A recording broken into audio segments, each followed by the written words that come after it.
Hello friends, welcome to star online academy.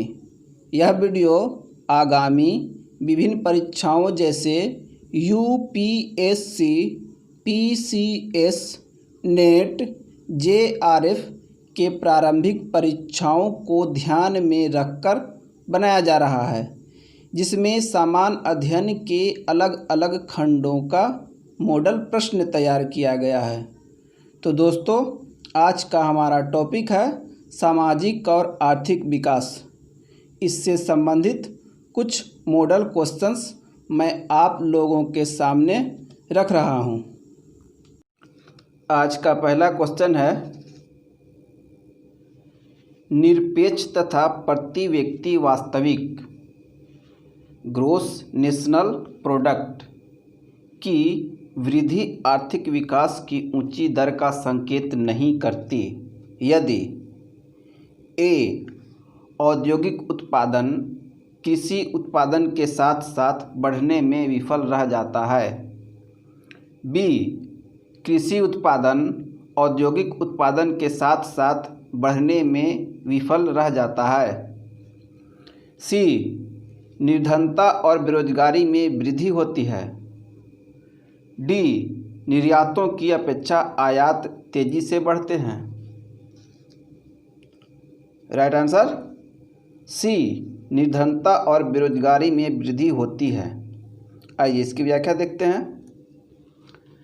सकल राष्ट्रीय उत्पाद ग्रोस नेशनल प्रोडक्ट तथा प्रति व्यक्ति जीएनपी में वृद्धि को आमतौर पर आर्थिक समृद्धि से जोड़कर देखा जाता है, परंतु यह आर्थिक विकास का सही तस्वीर तब तक प्रस्तुत नहीं करता जब तक कि इसका प्रभाव सभी व्यक्तियों पर सकारात्मक रूप से न पड़े।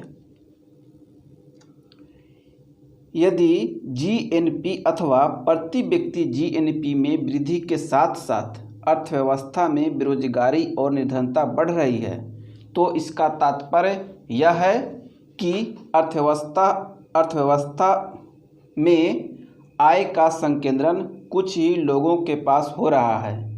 इसे अर्थव्यवस्था में उच्च आर्थिक विकास नहीं माना जा सकता, क्योंकि इससे सभी लोगों के जीवन की गुणवत्ता में सुधार नहीं होता है। नेक्स्ट, भारतीय अर्थव्यवस्था के संदर्भ में निम्नलिखित युग्मों पर विचार कीजिए। एक तरफ है पद, दूसरे तरफ है सर्वोपयुक्त वर्णन। पहला, मेल्ट डाउन स्टॉक कीमतों की गिरावट। दूसरा, मंदी या रिसेशन समृद्धि दर की गिरावट। तीसरा, स्लो डाउन सकल घरेलू उत्पाद की गिरावट। उपरोक्त में से कौन सा युग्म सही सुमेलित है? ए केवल एक, बी केवल 2 और 3, सी केवल 1 और 3, डी 1, 2 और 3। राइट आंसर ए केवल 1। आइए इसकी व्याख्या देखते हैं। मेल्ट डाउन प्रतिभूतियों एवं बंध पत्रों की गिरावट की स्थिति है, जबकि मंदी या रिसेशन व्यावसायिक एवं औद्योगिक चक्रों की संकुचन की स्थिति है, और स्लो डाउन आर्थिक क्रियाओं की ह्रासमान स्थिति है। नेक्स्ट, निम्नलिखित में से किस एक का भारत में घरेलू बचतों में सर्वाधिक हिस्सा है? ए जमा धन राशियों का, बी भौतिक परिसंपत्तियों का, सी शेयर्स और डिबेंचर्स का, डी करेंसी का। राइट आंसर बी भौतिक परिसंपत्तियों का। आइए इसकी व्याख्या। भारत का सकल घरेलू बचत लगभग 32% है, जिसमें आधे से अधिक भौतिक परिसंपत्तियों जैसे घर, जमीन, पशुपालन आदि के रूप में निवेशित है। नेक्स्ट, निम्नलिखित में से कौन से मूलतः समावेशी शासन के अंग कहे जा सकते हैं? पहला, गैर बैंकिंग वित्तीय कंपनियों को बैंकिंग करने की अनुमति प्रदान करना। दूसरा, सभी जिलों में प्रभावी जिला योजना समितियां संगठित करना। तीसरा, जन स्वास्थ्य पर सरकारी व्यय में बढ़ोतरी करना।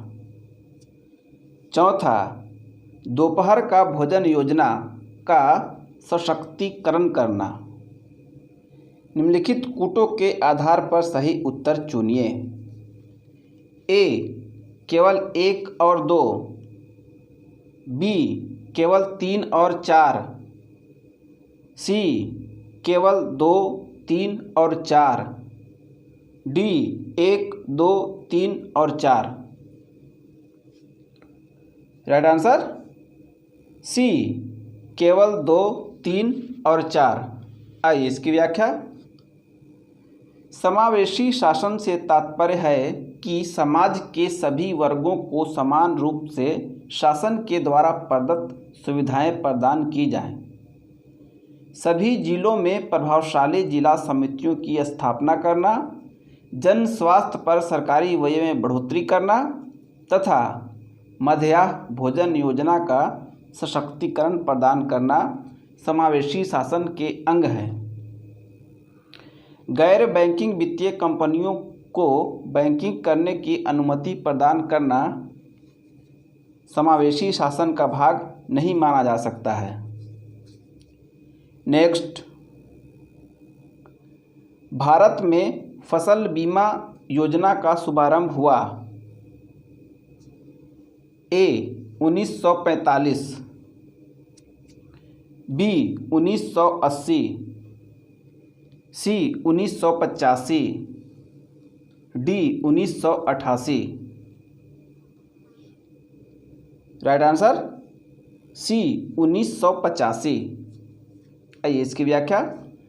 भारत में फसल बीमा हेतु प्रथम प्रयास 1 अप्रैल 1985 को खरीफ फसल के दौरान किया गया, जब भारत सरकार द्वारा व्यापक फसल बीमा योजना यानी कॉम्प्रिहेंसिव क्रॉप इंश्योरेंस स्कीम का शुभारंभ किया गया। नेक्स्ट,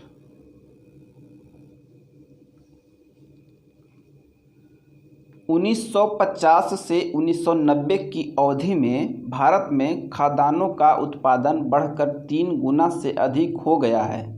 फिर भी यही सही अर्थ में आत्मनिर्भरता, इसका तात्पर्य है भूख से मुक्ति नहीं प्राप्त की जा सकी है। इसके निम्नलिखित में से कौन से कारण हैं? पहला, हरित क्रांति देश के छोटे छोटे खंडों तक सीमित रही। दूसरा, गरीबों की कमाई की तुलना में खाद्य के भाव बहुत अधिक हैं। तीसरा, मोटे अनाजों की तुलना में गेहूं और धान पर अत्यधिक बल दिया गया है। चौथा, हरित क्रांति के अधिकांश लाभ नकदी फसलों को ही मिले हैं, खाद्य फसलों को नहीं। निम्नलिखित कूटों से सही उत्तर का चयन कीजिए। ए, पहला, दूसरा और तीसरा। बी, पहला, दूसरा और चौथा।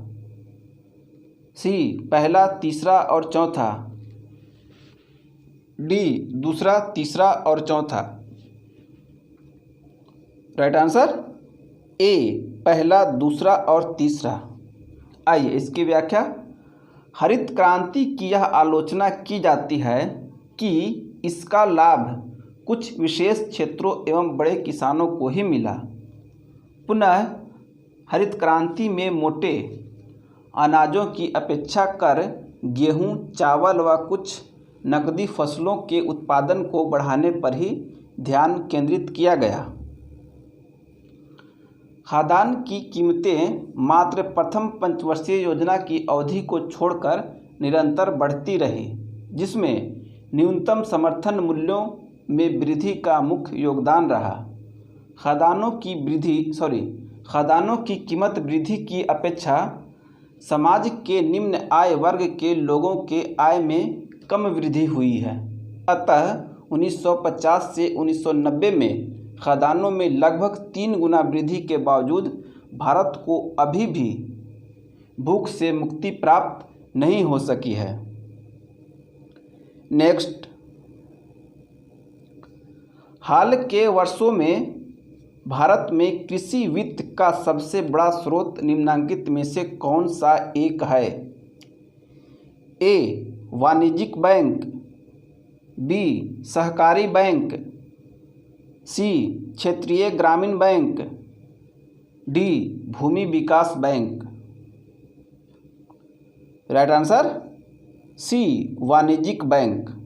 आइए इसकी व्याख्या। कृषि वित्त का सबसे बड़ा स्रोत वाणिज्यिक बैंक है। नाबार्ड वार्षिक रिपोर्ट 2018-19 के अनुसार वर्ष 2018-19 में कृषि क्षेत्र को दिए गए ऋणों में विभिन्न संस्थानों का योगदान घटते क्रम में इस प्रकार रहा है। वाणिज्यिक बैंकों का योगदान 75.68%, सहकारी बैंकों का योगदान 12.26% और क्षेत्रीय ग्रामीण बैंक का योगदान 12.5%। नेक्स्ट, 1929 का व्यापार विवाद अधिनियम यानी ट्रेड डिस्प्यूट एक्ट निम्नलिखित में से किसका उपबंध करता है? ए. उद्योगों के प्रबंधन में कामगारों की भागीदारी, बी. औद्योगिक झगड़ों के दमन के लिए प्रबंधन के पास मनमानी करने की शक्ति, सी. व्यापार विवाद की स्थिति में ब्रिटिश न्यायालय द्वारा हस्तक्षेप, डी. अधिकरणों या ट्रिब्यूनल्स की प्रणाली तथा हड़तालों पर रोक। Right answer D. अधिकरणों की प्रणाली तथा हड़तालों पर रोक। आइए इसकी व्याख्या। वर्ष 1929 का व्यापार विवाद अधिनियम प्रायोगिक तौर पर 5 वर्ष के लिए लागू किया गया था। इस अधिनियम द्वारा व्यापार विवादों को जांच एवं समाधान हेतु समझौता बोर्ड तथा जांच न्यायालय के गठन का प्रावधान किया गया।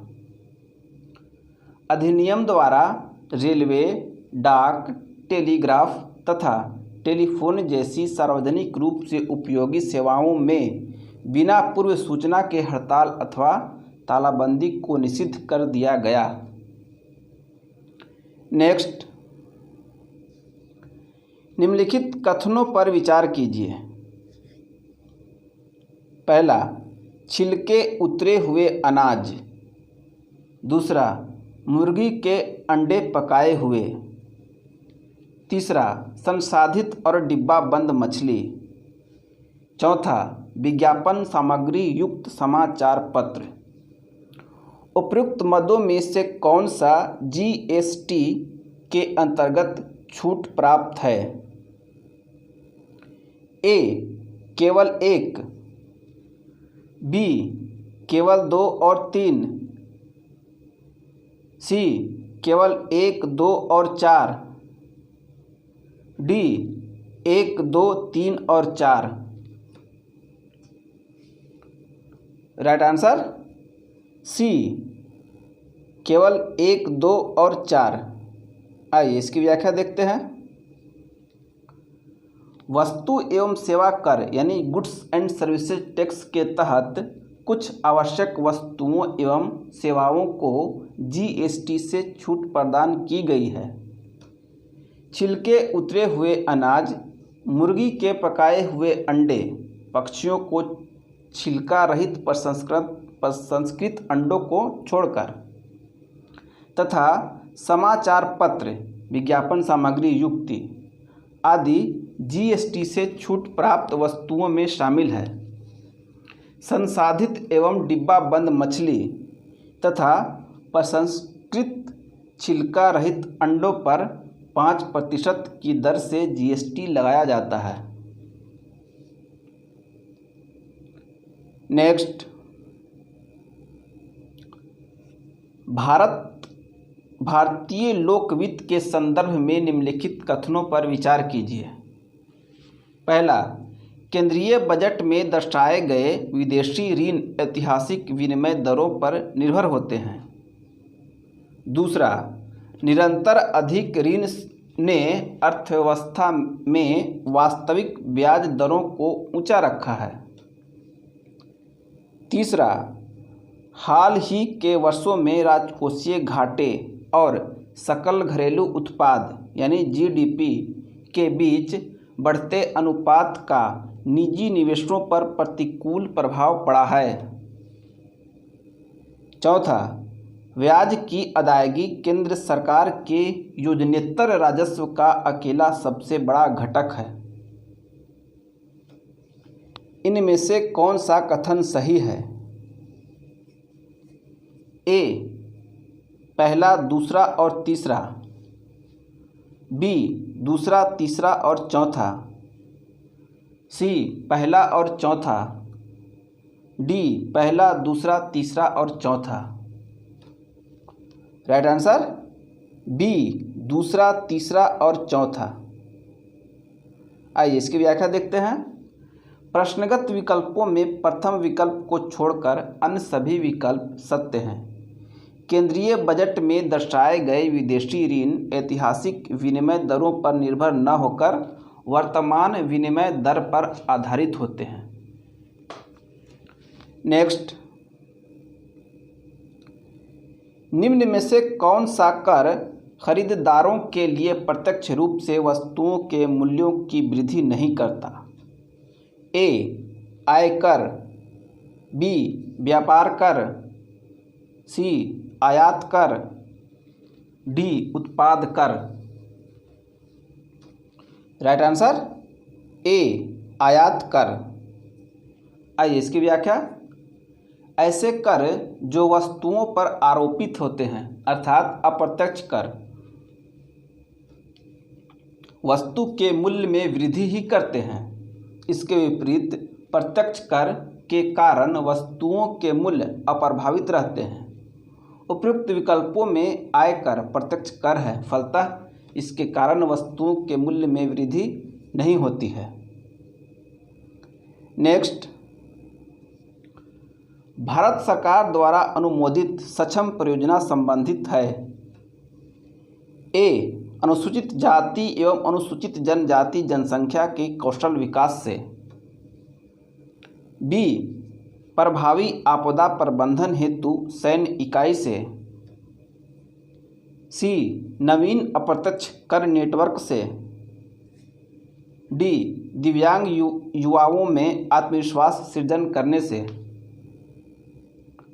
राइट आंसर सी, नवीन अप्रत्यक्ष कर नेटवर्क से। आइए इसकी व्याख्या।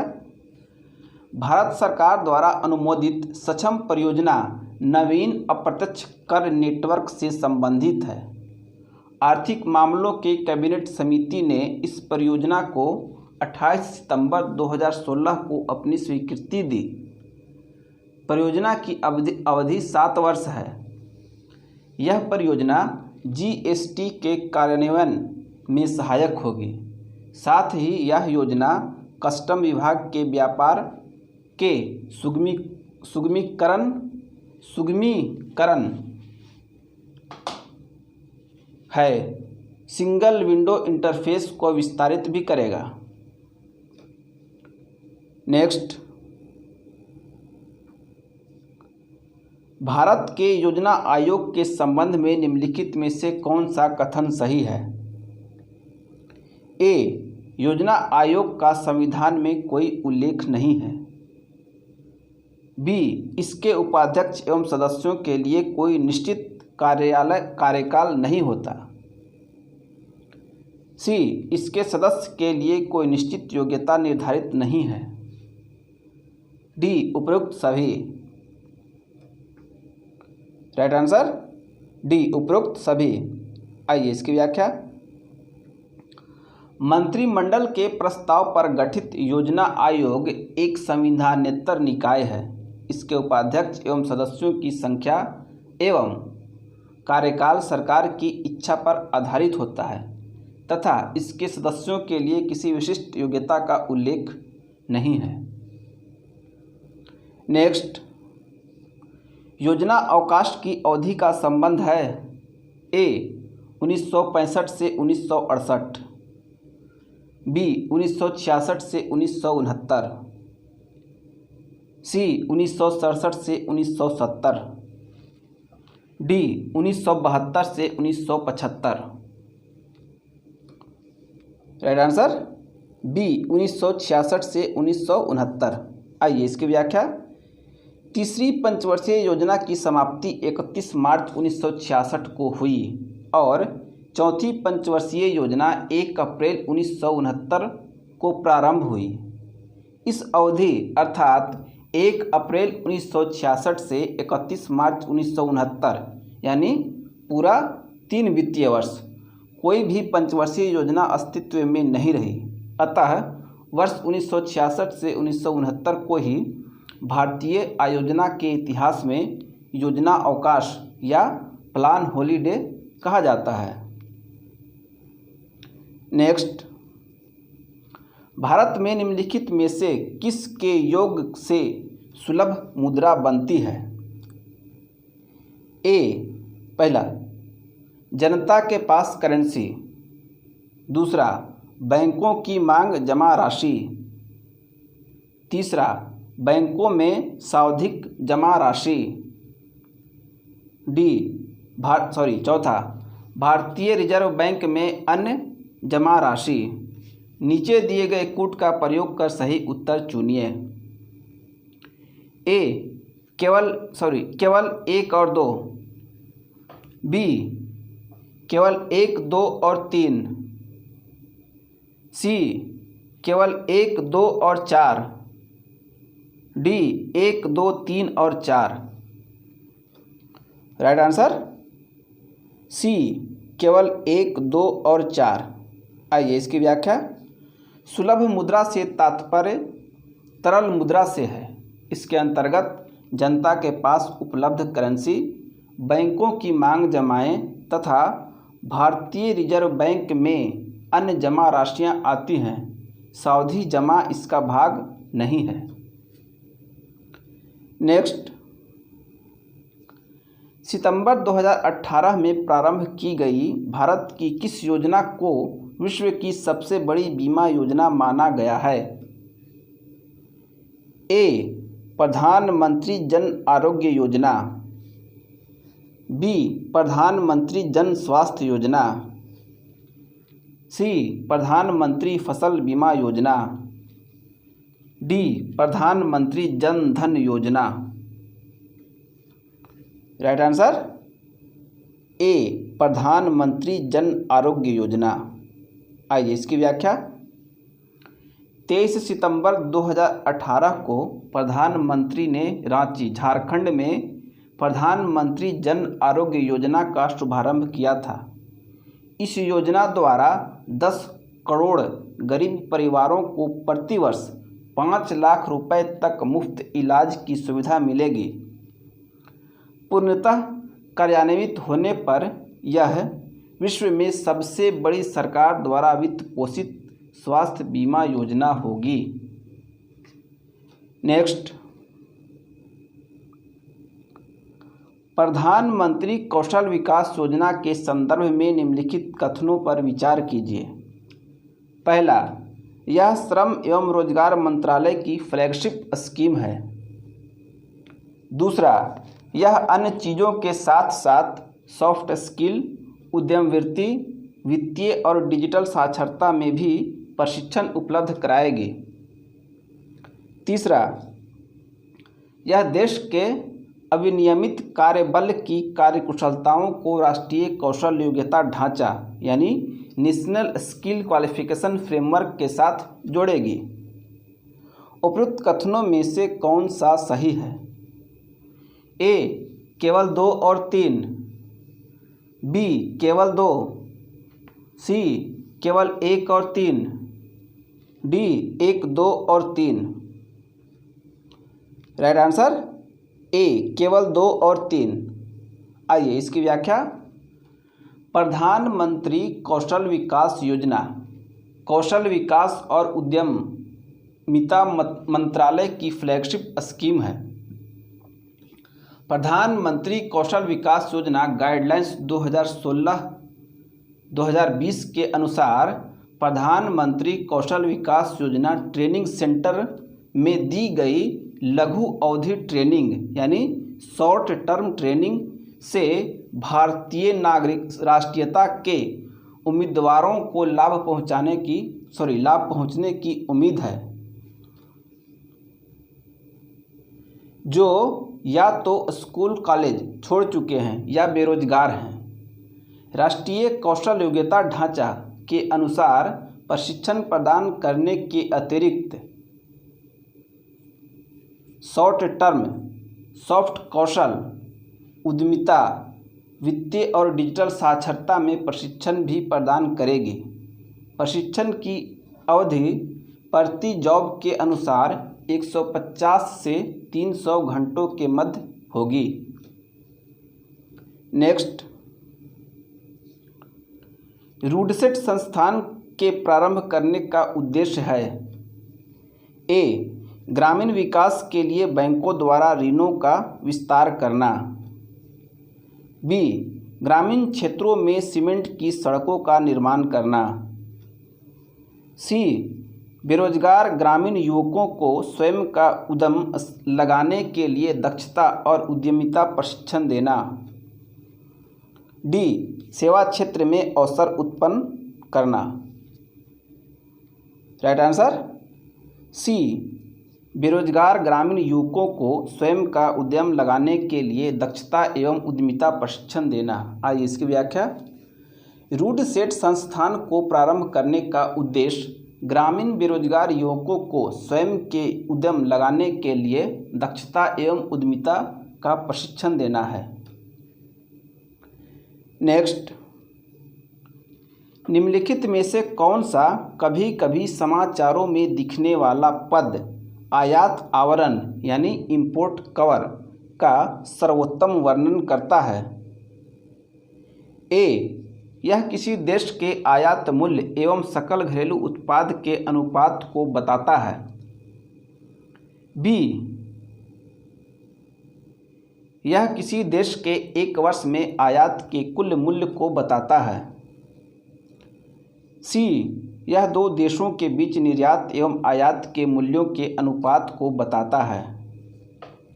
डी, यह उन महीनों की संख्या बताता है जितने महीनों के आयात का भुगतान देश के अंतर्राष्ट्रीय रिजर्व द्वारा किया जा सकता है। राइट आंसर डी, यह उन महीनों की संख्या बताता है जितने महीनों के आयात का भुगतान देश के अंतर्राष्ट्रीय रिजर्व द्वारा किया जा सकता है। आइए इसकी व्याख्या। आयात आवरण यानी इंपोर्ट कवर उन महीनों की संख्या बताता है जितने महीनों के आयात का भुगतान देश के अंतर्राष्ट्रीय रिजर्व द्वारा किया जा सकता है। मार्च 2018 के अंत तक भारत का आयात आवरण 10.9 महीने थे, जबकि जून 2018 के अंत तक यह 10.1 महीने हो गया है। नेक्स्ट, FAO यानी फूड एंड एग्रीकल्चर ऑर्गेनाइजेशन पारंपरिक कृषि प्रणाली को सार्वभौम रूप से महत्वपूर्ण कृषि विरासत प्रणाली यानी globally important agriculture heritage system GIAHS की हैसियत प्रदान करता है। इस पहल का संपूर्ण लक्ष्य क्या है? पहला, अभी निर्धारित GIAHS के स्थानीय समुदायों को आधुनिक प्रौद्योगिकी, आधुनिक कृषि प्रणाली का प्रशिक्षण एवं वित्तीय सहायता प्रदान करना, जिससे उनकी कृषि उत्पादकता अत्यधिक बढ़ जाए। दूसरा, पारितंत्र अनुकूली परंपरागत कृषि पद्धतियाँ और उनसे संबंधित परिदृश्य, कृषि जैव विविधता और स्थानीय समुदायों के ज्ञानतंत्र का अभिनिर्धारण एवं संरक्षण करना।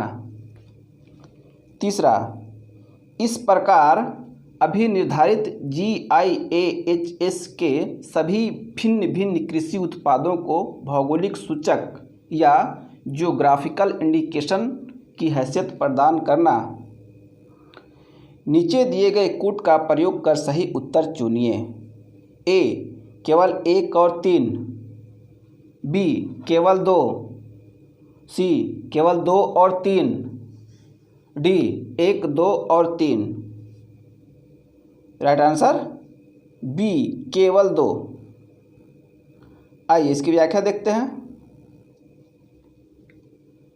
सार्वभौम रूप से महत्वपूर्ण कृषि विरासत प्रणाली GIAHS कार्यक्रम की शुरुआत खाद्य एवं कृषि संगठन FAO द्वारा वर्ष 2002 में वैश्विक कृषि सांस्कृतिक विरासत को प्रोत्साहन एवं संरक्षण हेतु एक पहल के रूप में की गई थी।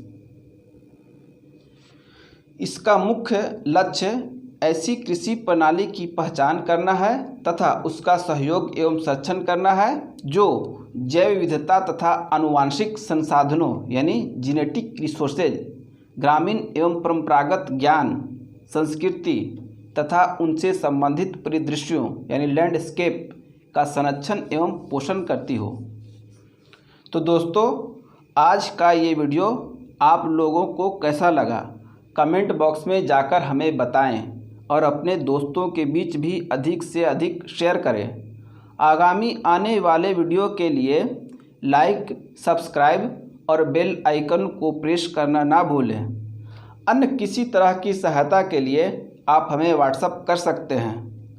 नंबर है 9873727085। Thank you.